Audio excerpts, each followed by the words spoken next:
¿qué tal? ¿Cómo están? ¿Todo bien? Bueno, este es el resumen de la sesión ordinaria que se llevó en el día de hoy en el Congreso, presidida por el gobierno. Estuvo allí el presidente de la Nación al lado de la vicepresidente. Bueno, en un contexto, sí, muy, digamos, a la deriva, sí, cada día están peor. Y yo creo, a mi criterio, que es el momento para pensar seriamente en deshacernos de ellos. Bueno, quería decirles algo aparte, que por escrito traté de citar cada punto como lo hago siempre, pero bueno, como todos los años lo hago, pero bueno, un corte de luz y una baja de tensión, bueno, hizo que se me borrara todo, pero bueno, por eso voy a tratar de hacerlo así espontáneo de la mejor manera a través de acá. Bueno, son 18 puntos de los cuales tomé nota que me gustaría analizar. Bueno, vamos al primero. Mis primeras palabras eran advertirles qué pasaba con el mundo, la pandemia y la guerra. Bueno, en un contexto, sí, visiblemente agarrado de argumentos viejos, ¿no? Porque si nos ponemos a pensar, ¿no? ¿Qué hubiera hecho el presidente, sí, para decirlo así, mediante su inoperancia, obviamente, ¿no? Siempre no haciéndose responsable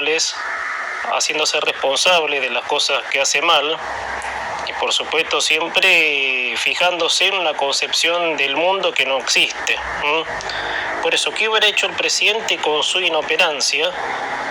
Quería, digamos, citar en este punto, ¿sí? Todo lo que hace, digamos, no tiene referencia alguna, o sea, no nos conduce para ningún lado. Obviamente su inutilidad, o sea, su postura, ¿sí?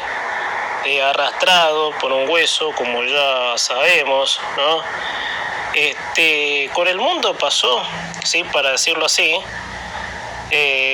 lo que los países, obviamente, más conocidos, desarrollados, ¿sí? Más desarrollados, mejor dicho, conocidos son todos casi, son tomar medidas, ¿sí? Que ayudaran a la situación, cosa que este tipo, por supuesto, no hizo.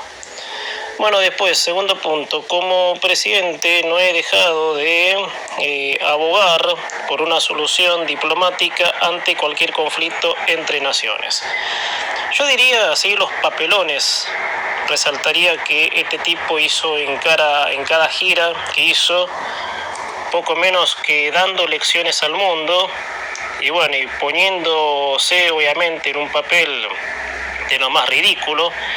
Me acuerdo puntualmente en un caso con esto, cuando el tipo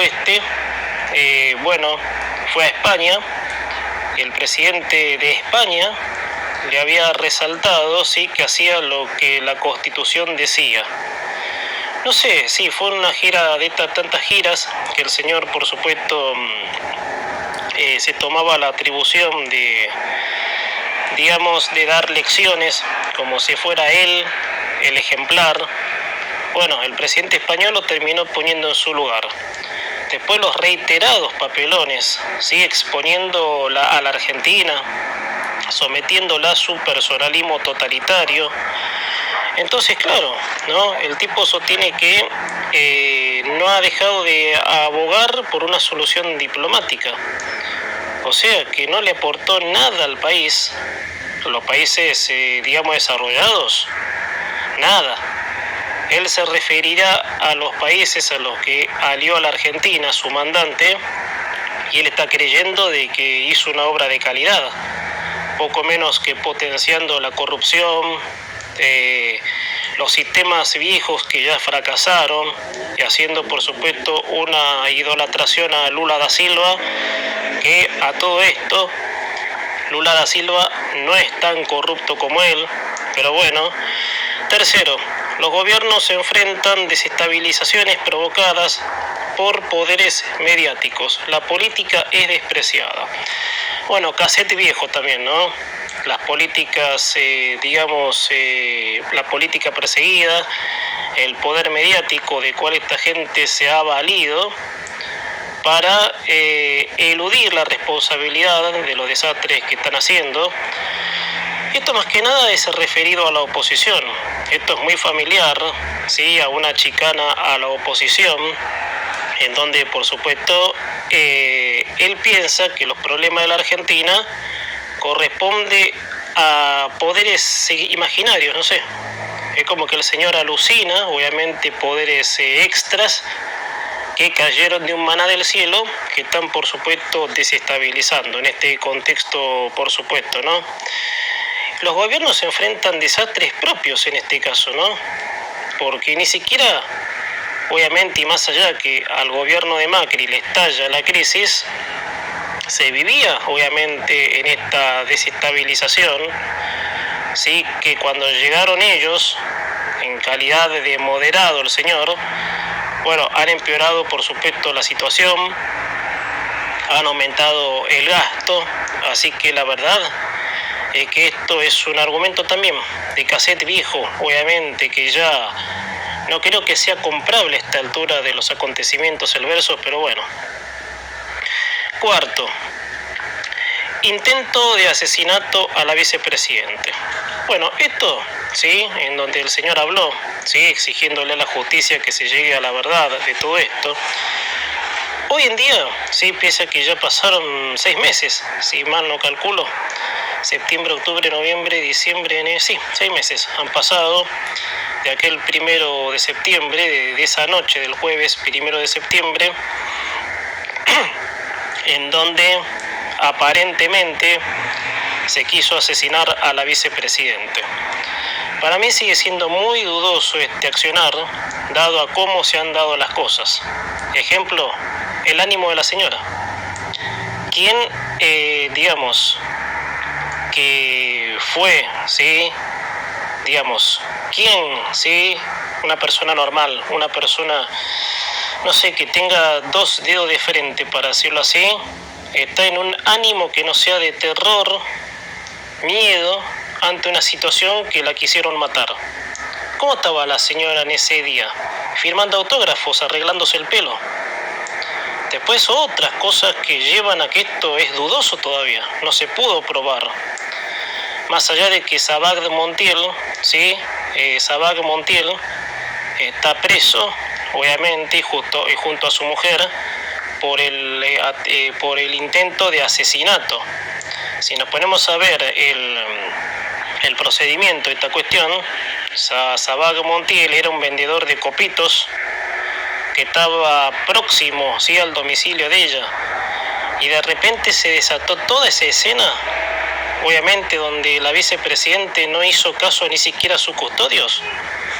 Esto lo sigo yo sosteniendo como es dudoso, es dudoso, pero bueno, por supuesto el tiempo lo va a desenmascarar. Por otro lado, asumí en un contexto de endeudamiento y abandono del Estado y cuestiones sanitarias. Fuimos capaces de hacer frente a todo esto. Bueno, el endeudamiento, ¿sí?, como las malas lenguas, ¿sí?, digamos partidarias, se dicen, tiene que ver con cómo estaba el país antes de que Macri asuma la presidencia, ¿sí? Eso nunca hay que olvidarlo, porque todo tiene una consecuencia, ¿sí? Ellos a lo largo del último año, obviamente que Fernández estaba distanciado, obviamente, de su mandante en ese momento. Estaba, por supuesto, el país, justamente como te decía recién, en el último año de su mandato, del de Cristina Fernández en 2015, activándole una bomba para que le explotara a Macri, cuya misma le explotó en junio del 2018. O sea, con el aumento del estatismo, ¿sí?, el status quo, ni que hablar, los planes, obviamente, sociales, el gasto desmedido público, o sea, todo, obviamente, lo triplicaron para dejarle una bomba a Macri en ese entonces. Entonces, cuando te encontrás en esta situación, que bueno, más allá de los errores de Macri en este procedimiento en junio de 2018, no te queda otra que emitir deuda. No queda otra que emitir deuda. Después tenemos sexto, muchos medios ocultan información por interés económico. Durante mi gobierno nadie fue censurado. Yo me voy a lo de la ley de medios. Con eso, obviamente, desmiento categóricamente a este señor, porque el sistema de ley de medios era justamente para silenciar las voces, para que empresarios amigos del poder se queden con medios. Y hay muchos ejemplos que resaltar, como por ejemplo, cuántos medios tradicionales han dejado de funcionar porque fueron en manos de empresarios kirchneristas.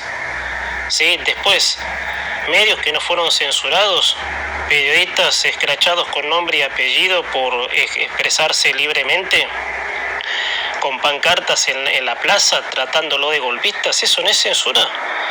O sea, meterse, y en este contexto ya, en estos tiempos con las redes sociales, ¿no es censura? ¿No es perseguir el pensamiento libre? Lo de la ley de medios, olvídense, es, digamos, lo primordial ante esta situación. Pero no es obviamente censurar, bajar línea y tratar a los medios de golpistas por el mero hecho de expresar lo que pasa. Y si por supuesto nos ponemos a hablar, medios kirchneristas, que muchos de ellos se han fundido porque se han costeado con la pauta oficial. Ni que hablar de la TV pública y Radio Nacional, que son los medios convertidos poco menos que en unidades básicas. O sea, tiene un cinismo el tipo este que la verdad ya da asco, obviamente. En mi gobierno nadie fue censurado. ¿Cómo que no? La persecución a los medios, la bajada de línea, el ataque permanente, ¿sí?, de esa facción, digamos, partidista hacia la opinión libre, con amenazas, obviamente, con periodistas controlados. Así que no hubo censuras. Si a eso no le llamo censura, ¿cómo le puedo llamar? ¿Qué sería una censura para esta gente, no? Si la embestida contra el poder, mejor dicho, si la embestida del poder contra los medios libres no se transformó, por supuesto, en un as para el gobierno silenciar las voces, como lo intentó hacer con la denominada ley de medios K. 7. Sumamos muchísimos aciertos, le puse el pecho a la pandemia, construí hospitales, mi moderación fue a buscar vacunas. Bueno, seguimos dentro de la línea de la hipocresía y el cinismo, porque es mentira. Si el sistema de salud funcionaba, y perdón de mencionar la pandemia, que fue la gran excusa para esta gente para proceder como procedieron, pero si el sistema de salud funcionó en un momento y que era lógico ante un fenómeno desconocido, como fue el COVID-19, tuvo que pasar, porque pasó, ¿sí?, porque estamos ante un fenómeno que nadie sabía en qué podía terminar. Mientras los países ya tomaban medidas alternativas, ¿sí?, para controlar el virus, este señor nos sometió a todos a una cuarentena cavernícola en un ministro que se le pasó por los ojos, ¿sí?, diciendo que el virus no iba a llegar aquí, obviamente. Entonces, como te decía, obviamente, ¿no?, las mentiras, la hipocresía. Si el sistema de salud funcionó hasta cierto punto, que en algo, como te vengo diciendo, desconocido, por supuesto se iba a colapsar. El sistema de salud funcionaba porque durante la gestión de María Eugenia Vidal, más en la provincia de Buenos Aires, lo ha mejorado. Y lógico, iba a colapsar. Pero él no movió un dedo, no invirtió en ningún insumo, es más, fue el momento en donde ya con la pandemia, sí, declarada, y con la cuarentena cavernícola entre nosotros, aprovechó para subirse el sueldo. Él y toda su matufia, obviamente, sus secuaces. No invirtieron un peso, aparte las vacunas, los hospitales colapsaban, no había camas. ¿A dónde están los hospitales que abrió, señor Fernández? ¿A dónde están los hospitales que abrió?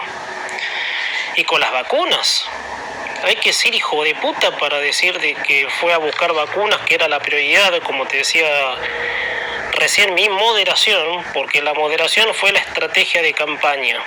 así como haciéndose la víctima. Sí, fui a buscar vacunas, sí. Vacunas de una, digamos, de una parte, sí, donde era Rusia en este caso, donde tenías una alianza, prohibiendo al país tener otras compañías, robándote las primeras remesas que llegaron. Eso fue hacer. Entonces, ¿cómo se atreve este cara dura a hablar de que fue a buscar vacunas, mi moderación? ¿Pero dónde está, señor? ¿Qué le pasa? ¿A quién quiere convencer? Bueno, sé que la tribuna estará convencida en este momento, pero bueno, muchos defectos tiene la cultura argentina. Punto número 8, antes de ser presidente, antes de ser un gran presidente, quise ser el presidente de un gran país. Dejamos los cimientos para construir un gran país. Sí, a los dichos a la inversa me remito. Una gran villa miseria, un país guiado por el asistencialismo, el intervencionismo, ¿sí?, al sector privado, que es el que hace el país. O sea que ahí está, digamos, en otra patinada de su hipocresía, de su falsedad, ¿sí?, porque es una farsa. O sea, él renunciaría obviamente a ese ego que nadie le cree de ser un buen presidente para dejar un gran país, sí, una gran villa miseria. Fíjense que los datos dicen, sí, los últimos, de que 7 de cada 10 chicos no comen las 4 comidas. El aumento de la inflación, el aumento de la pobreza, el aumento del asistencialismo, ¿sí?, la gente que no llega a fin de mes, obviamente. Entonces, esto, ¿sí?, es casi una afirmación a la inversa. Él dice que, quitándose, obviamente, ese mérito, ¿sí?, del ego que lo caracteriza, que lo lleva bien adentro igual, diciendo que él no quiso ser un gran presidente, sino el presidente de un gran país. Claro, una gran villa miseria, en donde cada vez hay más pobres, más miserables, cuando no indigentes. Un país sometido a estas barbaridades, ¿sí?, de la mentira, de la cultura del atraso, si nos ponemos a pensar. Punto número 9. Nos ubicamos en los pactos fiscales reduciendo el déficit. La inflación que sufrimos es por la gran desorganización. No necesitamos al FMI. ¿Se refiere al presidente al presupuesto? ¿Al aumento de planes? ¿Que se ajustó al pacto fiscal? ¿Cuál es el pacto fiscal? Eso es un dato que el gobierno, si no es con datos falsos, nunca lo dio a conocer. ¿Cuál sería el pacto fiscal? Reduciendo el déficit. Somos el país con más déficit fiscal en lo que va de la historia. Y la inflación la sufrimos por las políticas fallidas económicas de este gobierno, que van desde poner restricciones, ¿sí?, hacer creer a la gente que el Estado hace el país. Eso, por supuesto, la economía, el sistema genuino, que es el que hace todo, sufre todas estas políticas de atraso, de estatismo, de status quo, ¿sí? La inflación que sufrimos es por la gran desorganización. ¿Y por la desorganización de quién? ¿Sí, señor Fernández? ¿Del sector que produce? ¿Sí? ¿Que no produce? ¿Y por qué no produce ese sector? El sector productivo. Después, no necesitamos al FMI. Bueno, eso es otra arista más de la ignorancia, porque si bien tiene mucho de crítico, ¿sí?, emitir deuda, eso por supuesto no se puede negar, pero así todo, ¿sí?, el organismo, más allá de que ahora no sé en qué anda el organismo con ciertos puntos de vista, digamos, no sé en qué anda, pero el presidente ni la confianza dio para emitir deuda, obviamente, para que el FMI confiara en Argentina, ¿sí? O sea, de que estamos de nuevo en otro, no sé, en otra desvariación del señor presidente. Es una cosa increíble esta, pero bueno. Después, punto número 10, durante 4 años la inversión creció un 14,6% y un 27,5% respecto a 2019. Acá me gustaría dejarles una pregunta, ¿sí? Que me imagino que van a comentar. ¿Dónde están las inversiones? Porque lo único que hemos visto en estos 3 años y pico de gestión son empresas que se iban porque no podían luchar con el sistema, sí, que se vino a profundizar, y más con la excusa de la pandemia. Que alguien me diga dónde están las inversiones, porque por eso tendría que haber trabajo. Y por ejemplo, no ver las cuadras que hemos visto de gente que estaba haciendo colas para conseguir un puesto de trabajo. Así que no sé, yo las inversiones no las vi, ¿sí? Creo que nadie las vio, las sintió de que algo llegaba, nada. Pero bueno, punto número 11.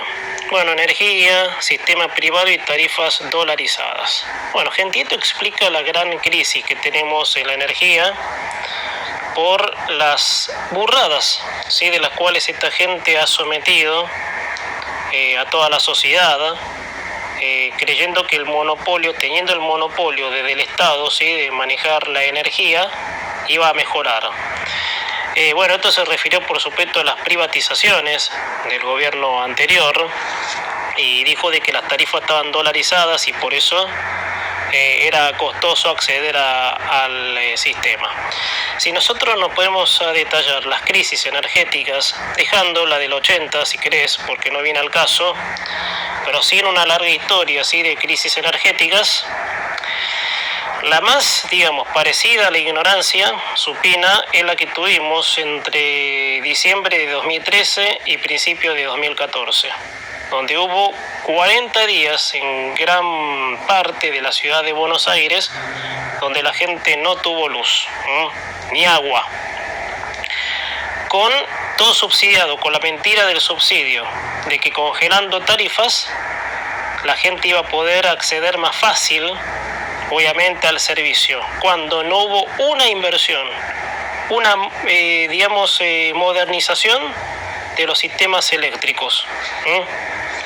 Entonces, con el discurso de Capitanich, diciendo, eso creo que muchos lo tienen que recordar, que los cortes se deben al éxito del consumo, que incluso gente, se los digo esto, hay gente que se lo terminó creyendo que es así. Sí, usted me dirá, ¿puede ser de que haya gente que se haya creído esto? Y sí, hay gente que se lo creyó. Hay gente que, y no daba abasto nada, que fue en diciembre, el que recuerde, estamos a casi 10 años de esto ya, 10 años. Desde diciembre de este año van a ser 10 años de esos calorones que hizo, y la gente no tenía luz ni agua, ¿sí? ¿Y por qué era eso? Por la falta de inversiones, por la monopolización de los precios por parte del Estado, creyendo que le hacía un bien a la gente para que acceda mejor al servicio. Punto número 2, estamos viviendo un embate de privatización. Claro, cuando se tiene la enfermedad desde la estatización, claro, todo lo privado previene de poderosos, de gente que se lleva la guita, que invierte. O sea, seguimos con esta bajeza discursiva que llevó a la Argentina así a tener lo peor en cuanto a, a desarrollo, para decirlo así. Argentina es un país que con esta mentalidad estatista siempre tuvo que perder, siempre quedó atrasada, obviamente. Si creemos, ¿sí?, que porque el Estado maneja una empresa va a estar mejor, gente, de nuevo, hace 80 años venimos con esto.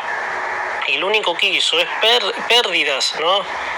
O sea, toda empresa que fue a parar el Estado no hizo más que generar pérdidas, que generar faltantes, ¿sí? Porque el Estado no tiene, obviamente, esa capacidad, ¿sí?, que pueda tener la iniciativa de un privado. El Estado no está para eso, aparte.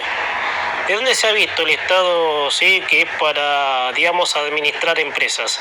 Que si las administra es bajo las políticas, ¿sí?, de la estatización, obviamente, porque otra no cabe, y ahí se generan negocios, curros, mientras la gente, en este caso, tiene lo peor en servicios, en obra pública, obviamente. Vamos al punto número 13. La inversión del Estado es clave para la generación de empleo. En 2019 el empleo cayó, nosotros generamos empleo. Bueno, otra vez, ¿no? En otra supina ignorancia, ¿sí? Creer de que el Estado genera empleo. A ver, esto lo digo por enésima vez y muchas veces me referí en mis comentarios, siempre me he referido de que el rol del Estado no es ese. El Estado no genera naturalmente, no genera recursos para, para ser calidad de inversor. Todos los recursos que entran al Estado son mediante los contribuyentes privados que sí generan capital genuino, o sea, vender, comprar, producir. El Estado no está en esa, por más que lo quieras poner, ¿sí? Por más que se diga que invierte, pero jamás se puede poner en ese rol, porque el Estado no genera nada. A ver cuándo carajo se lo van a meter en la cabeza de que el Estado no genera nada. El Estado debe garantizar mediante una seguridad jurídica la inversión, porque el privado es el que explota capital, riqueza, el Estado no. El Estado es un ente administrativo, cuando no un distribuidor de riqueza, que es el sistema del cual el peronismo durante 80 años nos tiene acostumbrados. Punto número 14. Protegimos los ingresos de jubilaciones, superando el índice inflacionario. Trabajamos con sectores de la economía popular. El jubilado en estos tiempos, en este gobierno, es el que más castigado está. ¿Sí? Con, diría yo, dádivas que se dicen aumentos que nunca superan a la inflación.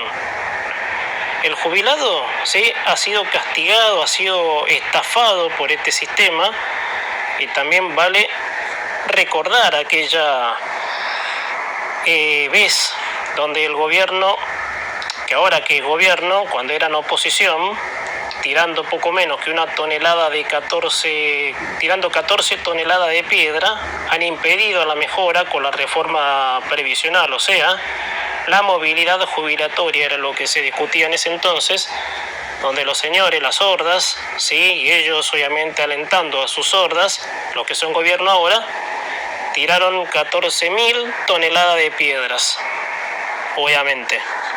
Era porque estaban en contra de que se mejore la situación de los jubilados al compás del sistema que había que arreglar, porque el sistema había que arreglarlo, es el que dejaron ellos.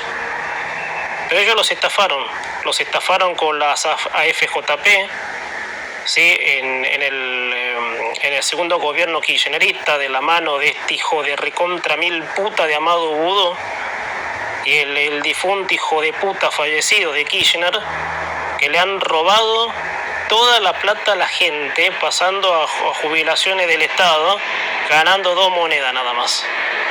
Así que, ¿qué me viene a decir este tipo? Obviamente, ¿qué me viene a decir? Bueno, después más o menos esta, sí, pero igual la cité porque, bueno, hay que tener unas palabras. Bueno, dijo el presidente ser egresado de la universidad, ¿sí?, de Belgrano. Hace más de 30 años que doy clases para devolver todo lo que me dio. Bueno, gente, en fotos se puede observar, ¿sí?, los papelones, las vulgaridades de verlo al presidente sentado en el escritorio, poco menos que teniendo en una línea así de... A ver, porque las clases había que observarlas. En las redes sociales hubo muchas fotos, incluso algún alumno que, digamos, osen contradecirlo enseguida, y con razón, obviamente, porque él, siendo el presidente, es como decir, el que está enfrente de este tipo tiene la gran posibilidad de hacerle un montón de preguntas, obviamente, al gran violador de la Constitución. Papelones, vulgaridades, falta de conocimiento, bueno, ni que hablar, falta de conocimiento. Después, ¿qué más? Egresado de la universidad, punto 15. Punto 16. Es nuestro objetivo la construcción del federalismo. Mira, quitándole la coparticipación a la ciudad de Buenos Aires, priorizando a las provincias que están a favor del poder de turno, dejando a muchas provincias a la deriva. Y con esto me voy a la gran hipocresía del tipo, sí, por la coparticipación, que ahora voy a llegar, pero el federalismo, señor Fernández, usted, la ciudad de Buenos Aires pertenece a la Confederación, obviamente, ahora llego al punto, pero en este cinismo, en esta hipocresía, dijo, sí, es nuestro objetivo la construcción del federalismo. ¿Cuál? ¿Sí? Si usted ha atacado a la Corte Suprema de Justicia. Después tenemos 17.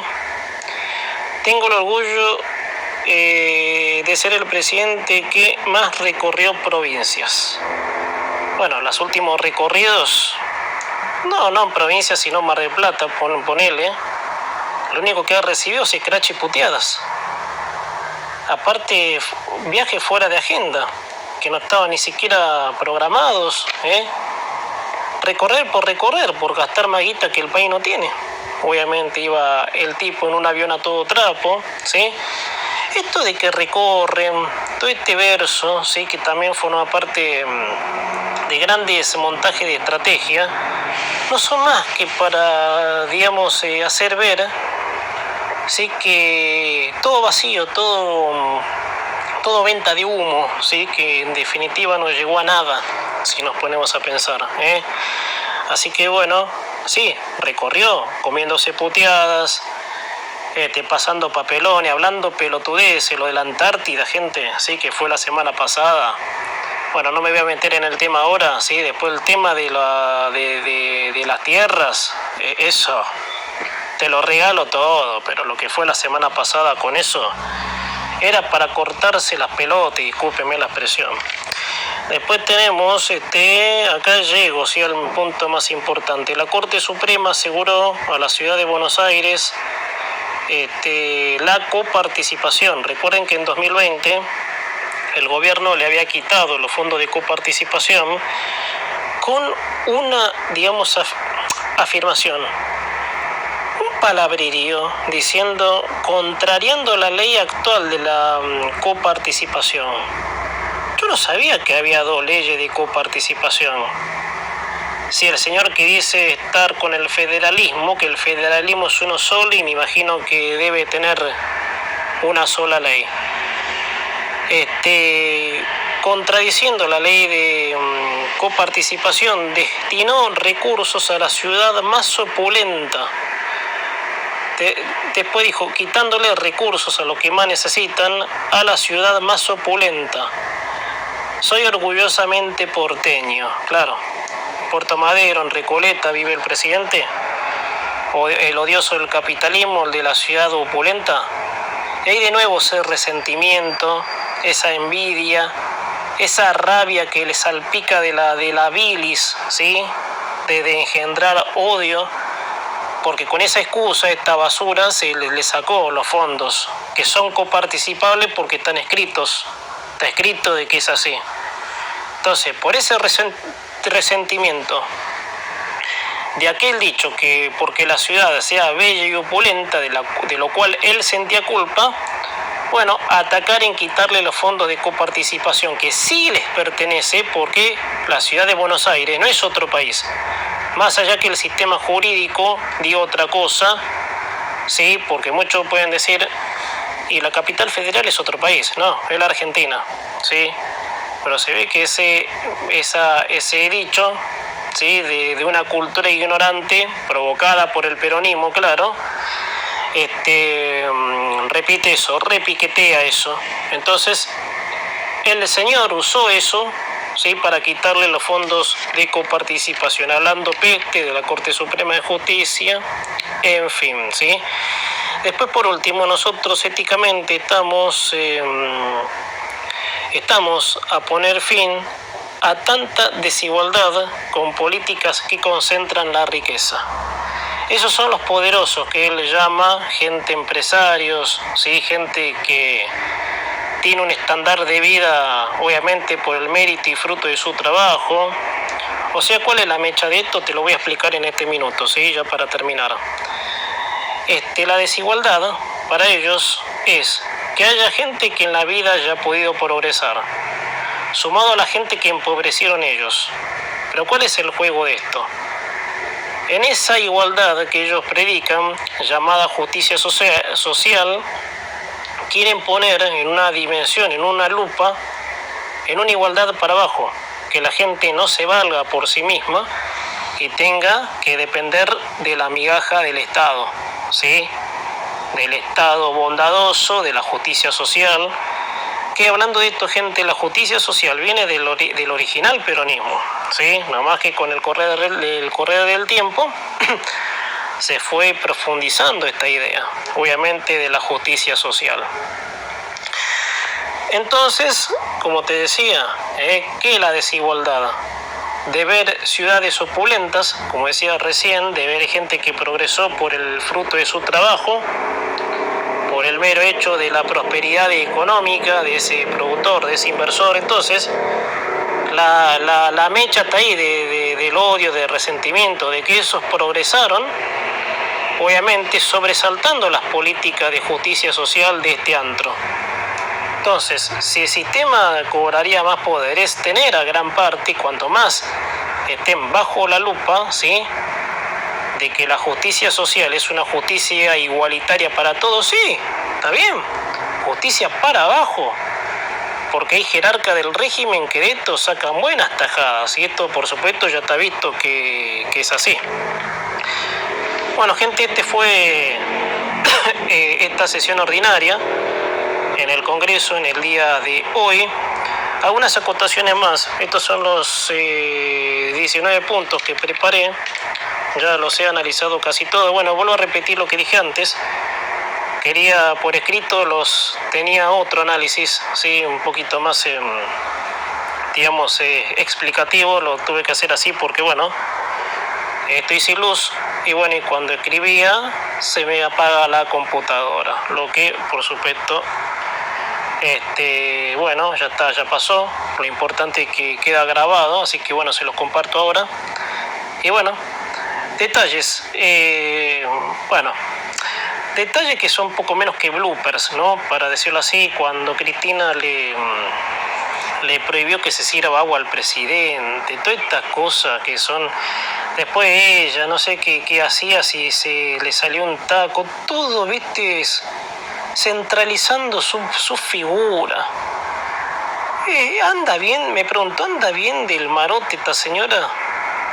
O ya ese, digamos, un caso, él y ella. Él, digamos, a los gritos pelados, Iglesias cuando lo puteó, obviamente él se sentía con la soberbia que lo caracteriza. Gracias, Iglesias, por insultarme. Estoy orgulloso de eso, obviamente. Mientras, obviamente, ninguneaba a la ciudad de Buenos Aires. Es poco menos para putearla. No está bien, ojo, Yo creo que el representante, ¿sí?, desde cualquier lugar, que sea, obviamente, más o menos, porque si no es como que te pones a la altura de ellos. Que Iglesias lo haya insultado, que bien merecido se lo tiene, pero a la vez no, porque es un representante, ¿sí?, y debe guardar cierta, no digo respeto a esta persona, pero cierta investidura, obviamente, hacia la representatividad de la sociedad en general, ¿sí? Entonces, lo cual no apruebo que lo haya insultado a los gritos, aunque se lo merecía, porque hay que ser hijo de puta para tildar a la ciudad de Buenos Aires, de la que él vive, ¿sí?, bajo la opulencia que él disfruta, y que como predicador del sistema socialista tira cuanta mierda se le venga, obviamente, a su mente podrida. Bueno, hasta aquí, gente, fue el análisis del discurso de hoy, ¿sí?, solamente grabado, no por escrito como lo hago todos los años, por lo que ya les dije. Y bueno, así estamos, Este es el gobierno que tenemos.